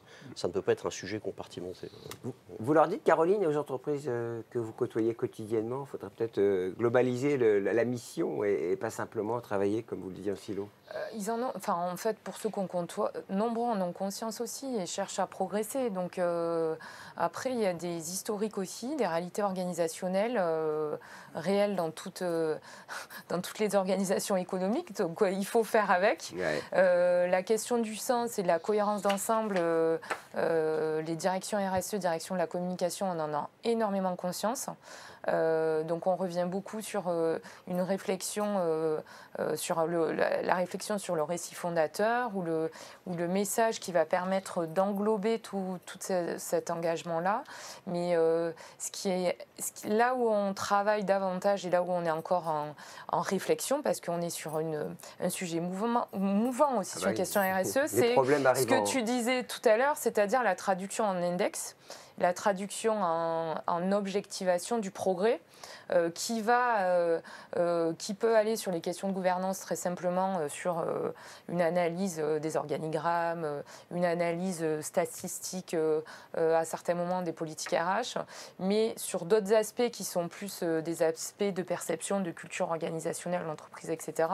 Là-dessus aussi, on travaille sur les outils d'évaluation, par exemple. Ouais. Donc, ce qui est un indicateur toujours réel, et pour revenir sur le point de Christian, ce qui fait la différence, c'est qu'il y a un indicateur sur lequel on peut revenir, c'est tout simplement les investissements qui sont consacrés à ces sujets-là et la nature de ces investissements. C'est-à-dire, ça donne toujours une bonne analyse des sites. Un indicateur, bien sûr, un indicateur. François, un dernier mot avant de passer le mot de la fin à Christian, avant d'attaquer la troisième partie consacrée à Tous en scène, l'initiative portée par Christian depuis 10 ans aujourd'hui, qui fête ses 10 ans. François. Oui, alors moi, il y a un point qui, je pense, est assez important. On avait récemment testé dans une enquête à l'IFOP des causes pour lesquelles les Français seraient prêts à se mobiliser. On avait testé 16 causes qui allaient de la lutte contre le réchauffement climatique en passant par la défense du droit des femmes. Et sur les 16 causes testées, la deuxième cause qui était celle pour laquelle les Français auraient été le plus prêts à se mobiliser, c'est le handicap. Ben voilà. Et donc on avait été un peu surpris parce qu'on s'était dit on ne se pose jamais cette question-là. Et d'ailleurs on avait posé pour la première fois l'item le handicap dans la question qui était une question historique. Et enfin une des explications, et je pense qu'il faut avoir en tête, c'est que Alors, ça dépend de la définition qu'on donne, mais on parle de millions de personnes, on parle de peu ou prou 10% de la population, et on parle aussi de millions de personnes qui sont indirectement concernées parce qu'elles sont en situation d'aidance, elles sont proches d'une personne en situation de handicap. Toutes les familles, il y a une situation qui existe en fait. Quand on raisonne les choses en micro. Donc, on connaît tous quelqu'un dans son entourage qui est concerné, beaucoup de personnes sont concernées personnellement, et donc pour cette raison, c'est une cause qui est fortement mobilisatrice, et je pense que pour les entreprises qui s'engagent sur ce sujet, c'est un gain réputationnel et d'image qui est, à mon avis, réel. Christian, on finit positivement, hein, c'est-à-dire que deuxième cause affichée par les Français. Il vous reste 1 minute pour conclure. Voilà. Non, mais je suis optimiste. Ouais. Je suis optimiste. On ne peut que mieux faire. Ouais, de toute façon, il n'y a pas que la RSE dans la vie. La RSE, c'est plein de choses. C'est ce qu'on a voulu faire passer comme message sur cette séquence. Alors, on est désolé, mais il faut nous quitter. Caroline et François, merci beaucoup. Hein. Troisième partie, vous ne bougez pas, il y a un jingle, il y a un peu de musique et tout ça. Ne bougez pas. On se retrouve pour la troisième partie. Hein, vous connaissez bien Tremplin Jean-Pascal et l'initiative Tous en scène. Tout de suite, on en parle.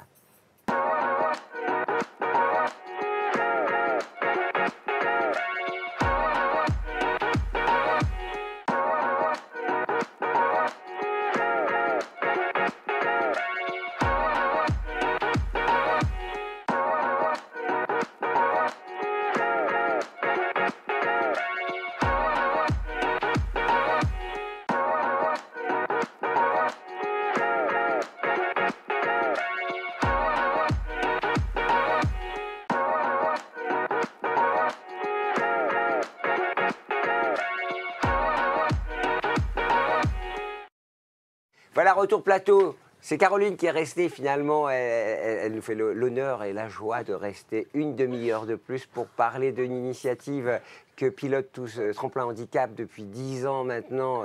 Et c'est l'événement annuel, parmi tout ce que vous organisez, Christian, c'est l'événement annuel qui mobilise les écoles, les universités, les étudiants pour changer la vision du handicap que nous portons tous collectivement. Christian, on rappelle, 10 ans. Déjà 10 ans, oui. C'est incroyable. Ouais, rappelez-nous comment ça marche, Tous en scène, en quelques mots, parce qu'on en quelques mots, ça va être difficile, surtout avec moi.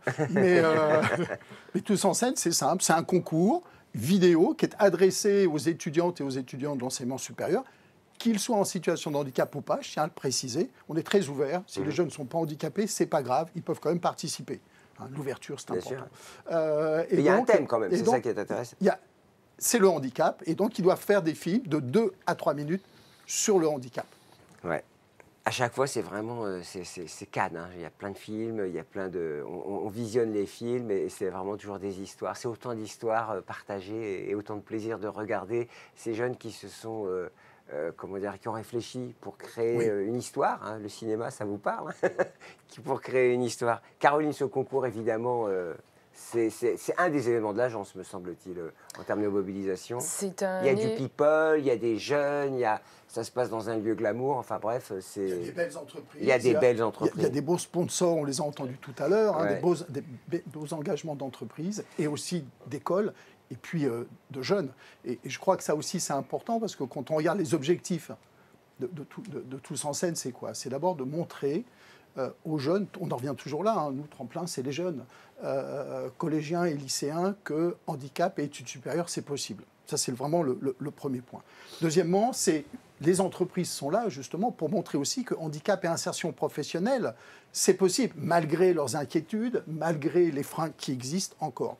Et puis, vous l'avez dit, c'est amener un changement de regard de la société sur le handicap, et à travers ce changement de regard, plus principalement, le changement de regard qu'ont les jeunes sur le handicap. Parce qu'il y a une étude qui a été demandée par le Conseil national consultatif des droits de l'homme. Je suis toujours content quand j'arrive à le dire. Oui, c'est ça, parce que moi je ne l'aurais pas dit en acronyme. Il ne faut pas dire d'acronyme. Il n'y a pas interdiction des acronymes, donc je ne l'ai pas dit. C'est la mode. Qui montre en fin de compte, et j'étais moi-même très surpris, que les jeunes, plus que les aînés, pensent qu'une personne handicapée ne peut pas travailler. Ce sont les jeunes qui pensent que plus que leur aîné, le handicap n'est pas intégrable dans le monde du travail et qui, du coup, expriment que c'est eux qu'ils ont le moins envie de travailler, d'avoir des collègues en situation de handicap. Ouais, c'est quand même... Donc il y a vraiment à changer le regard du handicap. Ce qui m'a frappé quand on a visionné, moi j'en ai visionné beaucoup de films évidemment, c'est toujours avec émotion que je regarde ces films, c'est que c'est teinté d'humour souvent. Ah ben, il y a de tout. Ouais. Il y a des approches humoristiques, dramatiques, réalistes, caustiques, cyniques. Et c'est ça qui est intéressant. Vous vous rendez compte, depuis les 10 ans de Tous en scène, donc on approche les milliers de films, on n'a jamais censuré un seul film. Ben oui. Ce qui veut dire que les jeunes savent aussi, ceux qui se mobilisent, s'emparer de ce sujet sous différents angles, mais toujours respectueux, toujours avec intelligence, avec poésie parfois. Donc, et UGC continuons. Partenaire, c'est de l'image, hein, évidemment, c'est de la vidéo, c'est pas du cinéma. Attention, c'est de la vidéo, hein, souvent. Ah, ça se rapproche parfois. En termes de prestations, on est parfois sur des scénarios et des réalisations qui sont assez bluffantes. Hein, Ouais. donc, Alors, vous n'avez pas mis encore à l'affiche les films lauréats, mais... Alors, on ne les met pas à l'affiche, mais on les projette dans une salle de cinéma, Ouais. en présence des participants, et il faut voir leurs yeux pétiller lors de la remise des prix. Ah oui, il faut dire qu'il y a de quoi. Hein. bah, ils ont passé tout la construction de leur film sur un ordinateur. Et à un moment donné, on a la plus grande salle de l'UGC Cinécité Paris 19e. Là aussi, hein, c'est bien. Le dire d'un seul mot, Ouais, c'est pas facile. C'est sympa là-bas. Moi, j'y suis allé à chaque fois Ah, mais d'ailleurs. c'est superbe. C'est une super salle. superbe. En plus, les pop-corns sont excellents, mais je crois qu'ils sont à peu près pareils dans tous les cinémas. à Ça n'a pas l'heure, d'intérêt ce que je viens de dire. Mais Caroline, on voit bien que l'événement et la communication, elles passent aussi par des choses comme ça. Voilà, ce que j'allais dire, c'est tout à l'heure, on a parlé des enjeux pour faire progresser le sujet, pour faire progresser l'inclusion du handicap. Il y a un premier sujet qui est le biais de perception, ou en tout cas se rapprocher et traiter du sujet déjà. Donc là, c'est ce que tu dis, c'est quelle est la meilleure manière de traiter du sujet. C'est certain que l'image et la vidéo, c'est ce qui est le plus efficace. Ouais, regardez les youtubeurs, hein, ça c'est...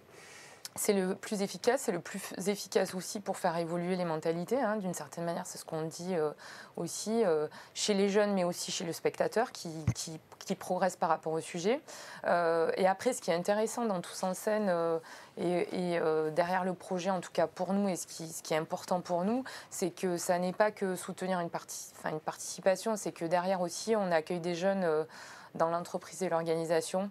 Et c'est aussi ce qui est important, c'est ce qu'il y a de visible et cette participation et ce soutien dans ce projet-là permet de faire, c'est de rentrer dans une politique RH inclusive un peu naturellement. Moi, ce que j'apprécie aussi, alors je vous donne mon avis, hein, c'est la mobilisation des étudiants et des staffs. Parce que c'est ça l'objectif, c'est de mobiliser les étudiants et le staff des écoles. Et c'est aussi participer à la mobilisation de tous. Oui, et c'était le but, hein, lorsqu'il y a 10 ans, j'ai pensé à ce système-là, c'était mobilisons les étudiants qui, d'office, vont amener une mobilisation de leur établissement.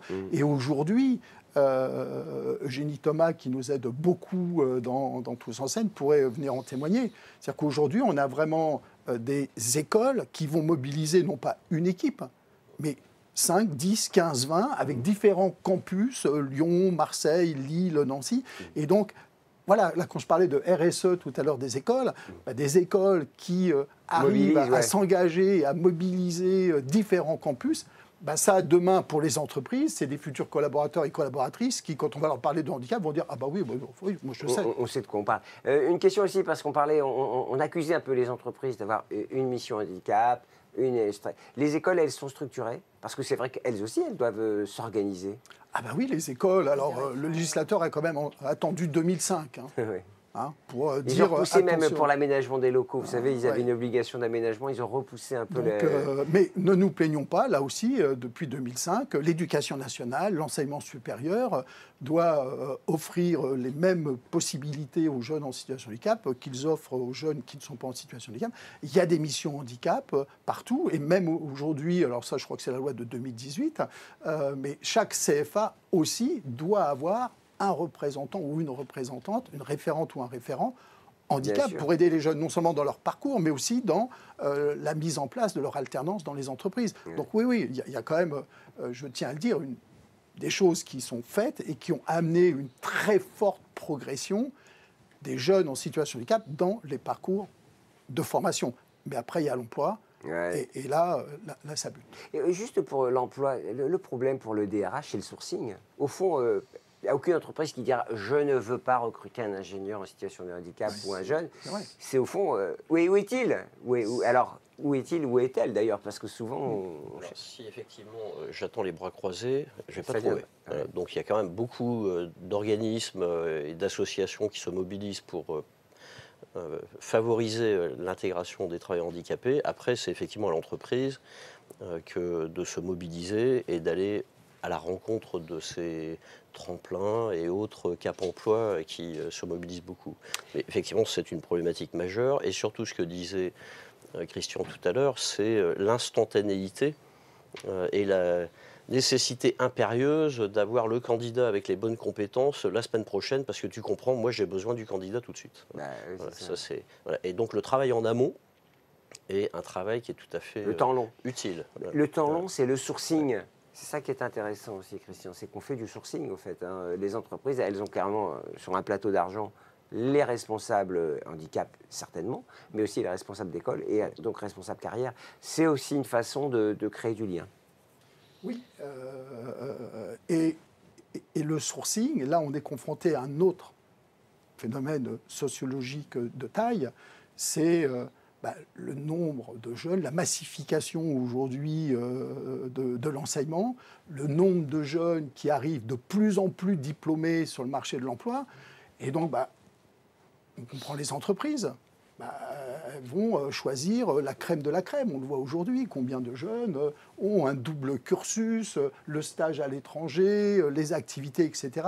Et c'est la course à la compétition scolaire, à l'emprise du diplôme, fait que ça renforce aujourd'hui les inégalités qui pèsent sur les jeunes en situation de handicap, qui sont noyés dans cette masse. Je vous donne juste quelques chiffres. Aujourd'hui, à l'université, ils ne sont que 7000 étudiants et étudiantes en situation de handicap, inscrits et inscrites, je ne dis pas diplômés, en Bac plus 4, Bac plus 5. Face à eux, plus de 570 000 étudiants. Donc quand une entreprise, pour peu qu'elle soit en plus connue et reconnue, mais un poste, elle a des milliers et des milliers de CV, et donc on peut le comprendre, elle est crème, et d'ailleurs aujourd'hui on voit même des dérives assez intéressantes où elle retient des doubles cursus, des triples cursus, et elle dit « Ah oui, alors en plus, on va sélectionner sur les soft skills. » Mais c'est en plus, c'est pas, même s'il n'a pas de diplôme, on va s'intéresser aux soft skills, c'est en plus. Donc je crois aujourd'hui qu'il faut que l'entreprise, si vraiment elle veut s'engager dans l'accueil et le recrutement de jeunes en situation de handicap, qu'elle doit peut-être réfléchir à un autre mode de recrutement. Alors d'ailleurs, comme à chaque fois dans le handicap, si on fait quelque chose pour le handicap, ça sert la société, ça servira aussi les jeunes, d'autres jeunes qui n'arrivent pas à ces niveaux d'études et qui ont pour autant des qualités, des compétences. Il faut que ces recruteurs ne définissent pas le mérite qu'à partir du niveau de diplôme. Le mérite, c'est aussi autre chose. C'est très français, le diplôme. Le diplôme. C'est l'emprise du diplôme. On le voit bien sur toutes les études sociologiques. Quand on regarde le chômage des jeunes qui sont en situation de handicap ou pas, le premier élément, c'est le niveau de qualification. Et les entreprises, Caroline, elles doivent aller chercher ça. Je reviens sur l'idée du sourcing, parce que souvent, quand je rencontre les DRH, c'est qu'ils ne sont pas de bonne volonté. C'est vraiment cette difficulté de faire savoir, avec des procédures peut-être de recrutement spécifiques. Je ne sais pas si oui, mais il y a aussi tout ce qui doit être fait autour ou à côté pour créer un collectif et une communauté. Parce que ce qui fait la différence, et on revient sur le point de tout à l'heure, c'est d'avoir du témoignage, du retour d'expérience et d'avoir de stratégies. C'est en ce sens que Tous en scène est intéressant, parce qu'il y a une dynamique finalement communautaire autour d'une problématique et d'un sujet qui en dit beaucoup sur les entreprises qui s'engagent et les organisations, et qui sont finalement sur une population de jeunes étudiants surdiplômés, etc., sont porteurs de sens bien plus que quelquefois d'autres types d'approches. Donc ce qui est important, c'est d'être sur des stratégies qui se complexifie de plus en plus, évidemment de campagnes et processus classiques, mais autour de dispositifs ouverts, parce que c'est vraiment la tendance dans le RSE et sur tous les sujets porteurs de sens, qui vont mixer des associatifs, des engagements de proximité locaux, et c'est souvent ce qui va faire la différence aujourd'hui. Toutes les entreprises ne cherchent pas des surdiplômés, je précise. Tous les emplois ne nécessitent pas d'avoir des diplômes pour pouvoir travailler dans de bonnes conditions. Et heureusement, et ça c'est un message qui est important de bien préciser, il y a aussi une accessibilité importante de beaucoup d'emplois. Il y avait un dispositif qui a été mis en place par le Pôle emploi à l'époque, la méthode des habilités, qui peut parfaitement s'inscrire dans cette démarche. On met la situation en situation sur 2 ou 3 exercices pratiques et on retient les personnes sans avoir communication du CV au demeurant. Donc on est dans l'inclusion au sens large du terme et les dispositifs tels que ceux que Christian promeuve sont tout à fait susceptibles de pouvoir s'inscrire dans ces dispositifs. Juste un mot sur les soft skills. Les personnes en situation de handicap peuvent avoir des soft skills. C'est l'empathie, la capacité à mobiliser. C'est ça aussi les soft skills. Donc, nous, on a mis en place un programme spécifique pour des collégiens et des collégiennes. On a revisité le stage de 3e.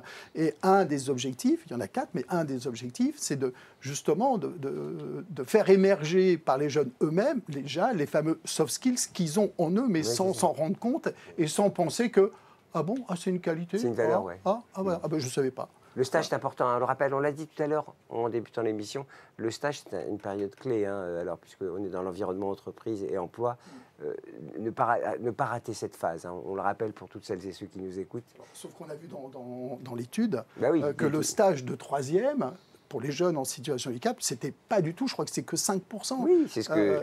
un élément clé de l'orientation. Alors qu'en 2018, le SNESCO, qui est le Conseil national de l'évaluation du système scolaire, je crois, si je ne me trompe pas, avait au contraire dit que dans son étude, c'était l'outil le plus différenciant pour choisir une orientation. On voit qu'aujourd'hui, ça s'écroule et c'est que 5% auprès des jeunes en situation qu'il faut aussi revaloriser ce stage de 3e, peut-être sous une autre forme. C'est ce qu'on propose. C'est ce que vous proposez. Vous avez raison. De toute façon, proposer, il faut, c'est la période.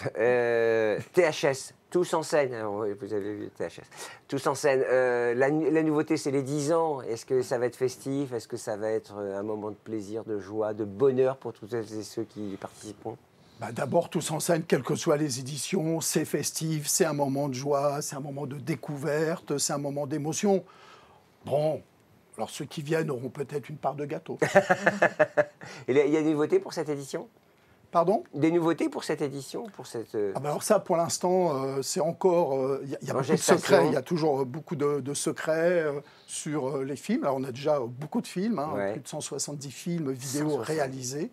Ça, c'est la tendance, c'est pas travail. C'est plus dark, plus humour, plus heroic fantasy, plus... Alors, on n'est pas dans ces catégories, Gilbert, mais on va y penser. Je les connais, mais c'est les thèmes abordés. Nous, les thèmes, c'est art et essai, c'est humour, c'est innovation technologique, c'est sport, c'est vie quotidienne, vie étudiante, vie professionnelle. Alors, une grande majorité de films dans vie quotidienne. Alors, c'est ça aussi qui est intéressant, c'est que les étudiants s'intéressent dans leurs films à la vie quotidienne de ces jeunes en situation de handicap. Et la perception, souvent les films, ils mettent en situation des personnes qui ont un regard un peu décalé, voire inadapté face à une personne en situation de handicap, là où il faudrait tout simplement être normal. Ouais. C'est ça que j'ai vu. Les films, je dis, parce que pourquoi vous avez choisi les vidéos? Parce qu'évidemment, quand on parle Internet, c'est la vidéo qui est beaucoup plus impactante. Et c'est vrai que c'est un concours qui nous permet de voir remonter pas mal de projets qui sont extrêmement, éminemment impactants. C'est ce qu'on est dans une société de l'image et de l'impact où on voit dans toutes les analyses d'audience on arrive au contenu et au message via l'image de plus en plus.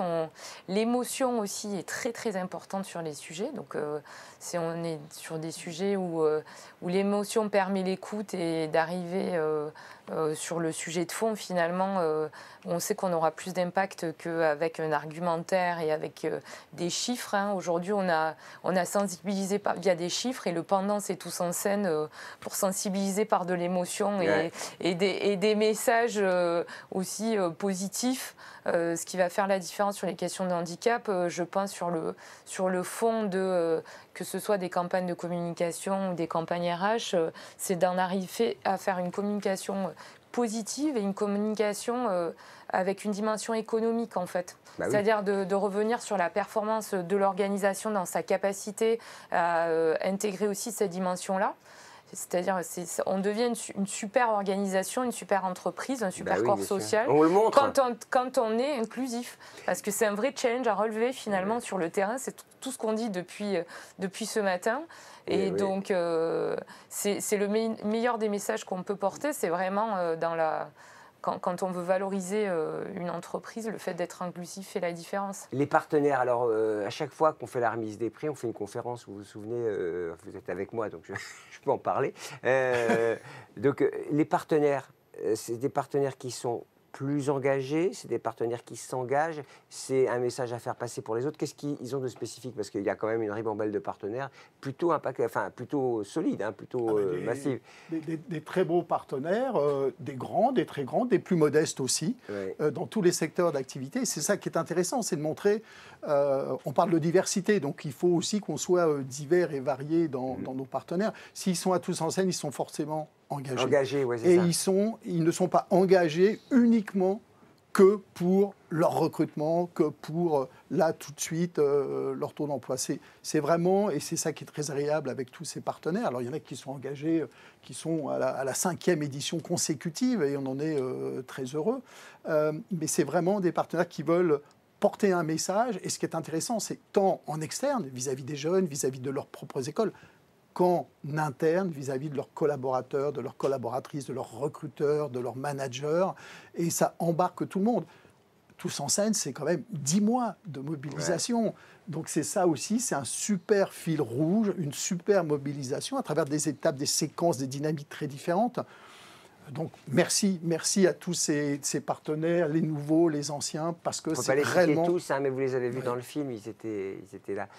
Jean-Pascal, une question. Quand on a la conférence avec Christian, on a parfois le DG, parfois le DRH, parfois le responsable de la mission handicap.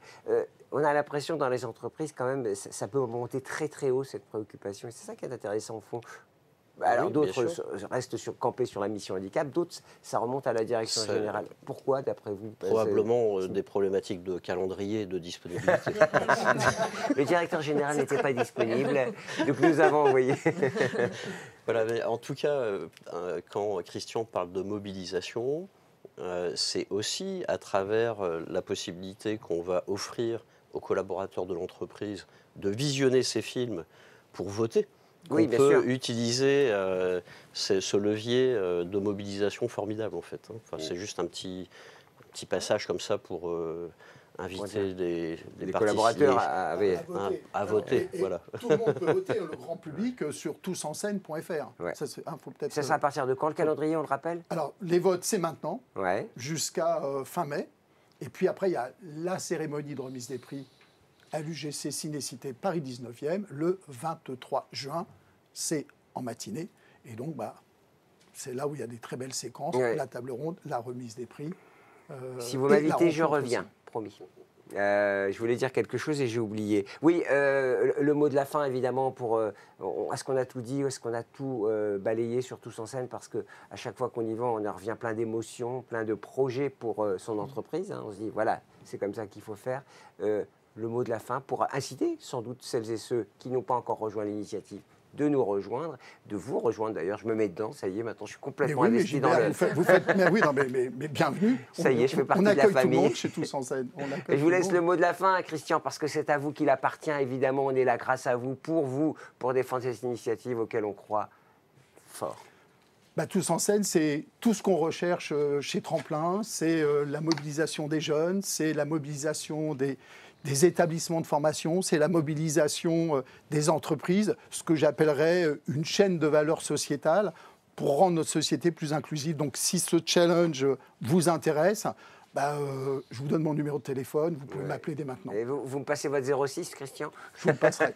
Mais on passe par Eugénie, hein, c'est ça, vous en avez parlé, Eugénie chez EPOCA qui gère le projet. François Legrand, vous savez, c'était le spécialiste de l'IFOP qui était là. Oui. On le remercie pour sa participation. Oui. Jean-Pascal Denis, merci beaucoup. Et merci, longue vie au cinéma français d'ailleurs, parce qu'en ce moment, il traverse une période compliquée. On espère que les salles vont se remplir et que ce sera un marqueur du retour à la normale. On va faire une toile le soir avec ses enfants, avec sa famille. On a tous envie du retour à la normale. Et puis celle qui est incontournable au sein d'EPOCA, Caroline Chalin-Darginet, qui fait plein de choses. Je ne sais même plus ce qu'elle fait tellement elle fait de choses au sein de la société. Venez. Est-ce que j'ai oublié quelqu'un? Oui, merci Gilbert. Christian. Merci beaucoup. Mais non, j'ai oublié Christian Grappin, indispensable à la réussite de tous ces événements au sein de Tremplin Handicap. Tous en scène, évidemment. Moi, je vous invite à nous retrouver. Ça sera en juin. On se donne rendez-vous. Cérémonie le 23 juin. On se dit rendez-vous le 23 juin. En attendant, mais avant, il y a les votes. Oui, c'est ce que j'allais dire sur les réseaux. Tousenseine.fr. Tousenseine.fr. Heureusement que Jean-Pascal est là. Il fait déjà de la promo. Il a l'habitude avec les promos des films. C'est ce que ça veut dire. Hein. OK. Voilà, merci beaucoup. J'ai passé un excellent moment. À très bientôt. Nous aussi. Au revoir. Au revoir.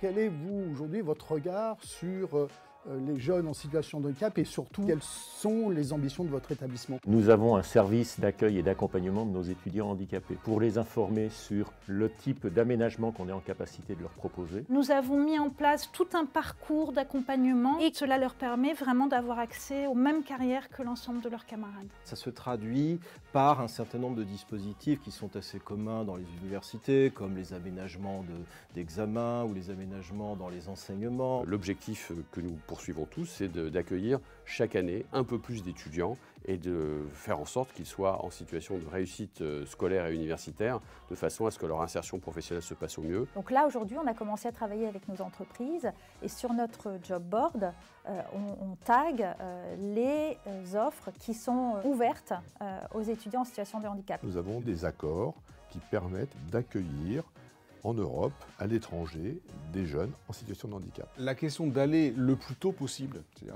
dès le collège, c'est vraiment ce qu'il faut faire. C'est une action qui a été mise en place depuis maintenant plusieurs années et qui consiste pour un certain nombre d'élèves à accompagner au collège, au lycée, des élèves en situation de handicap. On a voulu porter une attention particulière aux jeunes neuroatypiques. Donc c'est passé à la rentrée dernière par l'accompagnement de l'ouverture d'une école qui s'appelle l'école Walt. C'est une initiative qui s'appelle Feel Good. Feel Good, c'est focalisé sur l'inclusion, la diversité dont le handicap. Pour nous, l'idée était de sensibiliser nos étudiants au handicap avec un certificat spécialisé. On a formé également nos référents handicap. Et alors chacun de nos 30 CFA en France a également des référents handicap. C'est très important qu'on puisse trouver des solutions à toutes les formes de handicap qui existent. C'est ça notre engagement, c'est que quelle que soit votre forme de handicap, nous aurons une réponse personnalisée.